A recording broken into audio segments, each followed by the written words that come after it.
The lake had always been more than just water to me. It was a refuge, a place where time slowed down and worries drifted away with the ripples. In the early mornings, when mist rose from the surface and birds sang in the treetops, I would cast my fishing line and feel as if I belonged to nature itself. Fishing wasn't simply a hobby, it was therapy, a ritual that healed my mind. I thought nothing could take that peace away. But I was wrong.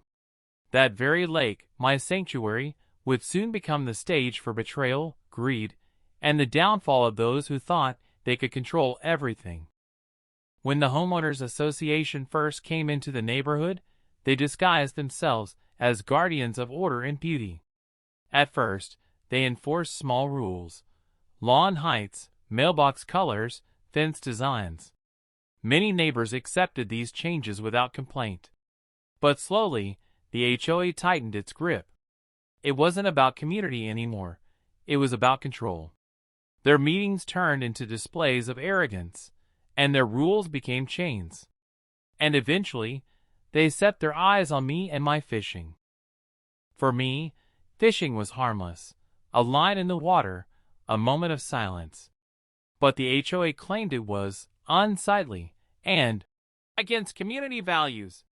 Letters appeared in my mailbox, warnings, fines, and threats of legal action. At meetings, they humiliated me, insisting I was damaging the lake's image. Some neighbors laughed, others whispered behind my back. They wanted to make me believe my passion was wrong. But I knew it wasn't about the lake, it was about their hunger for power. The battle between me and the HOA grew uglier. I refused to give up, and that only fueled their anger. They began spreading rumors that my fishing was polluting the lake. They claimed I was threatening the ecosystem, though I knew they didn't care about the environment at all. They only cared about breaking me. During one heated meeting, I overheard whispers of a plan so reckless and dangerous, I thought it couldn't be real. The HOA board members decided that if they couldn't stop me with rules, they'd destroy the lake itself. Their idea was simple but horrifying: poison the water so fish could no longer survive. Late at night, they purchased industrial chemicals, fully aware of what they were doing. They convinced themselves it was a small sacrifice to preserve order. They didn't realize they were setting fire to their own house, only this fire would spread silently through the water. Within days, I noticed something was wrong. The water's color shifted, a sour smell spread across the air, and fish floated lifeless at the surface. Birds that once swooped for their meals vanished. The lake, once alive and vibrant, became a graveyard. I stood on the shore in disbelief, my heart breaking at the sight. My sanctuary was gone. And while the HOA celebrated their victory, they had no idea what disaster they had unleashed on themselves. Then came the twist no one saw coming. The HOA hadn't realized that the very same lake supplied water to the entire community. That poison lake was not just my loss, it was their lifeline. Within weeks, taps in people's kitchens poured out cloudy, foul-smelling water. Families grew sick, children broke out in rashes, and stomach illnesses spread. And when neighbors demanded answers, the shocking truth began to surface: their trusted HOA had poisoned them all. The community erupted in panic. Bottled water disappeared from shelves. Hospitals overflowed with sick residents.